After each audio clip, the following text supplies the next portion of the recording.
اے کملی میں لپٹنے والے، رات کو قیام کیا کرو مگر تھوڑی سی رات، یعنی نصف رات یا اس سے کچھ کم قیام کرو یا کچھ زیادہ، اور قرآن کو اچھی طرح ٹھہر ٹھہر کر پڑھا کرو۔ ہم ان قریب تم پر ایک بھاری فرمان نازل کریں گے، کچھ شک نہیں کہ رات کا اٹھنا نفس کو سخت پامال کرتا ہے، اور اس وقت ذکر بھی خوب درست ہوتا ہے۔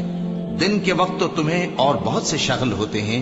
تو اپنے پروردگار کے نام کا ذکر کرو اور ہر طرف سے بے تعلق ہو کر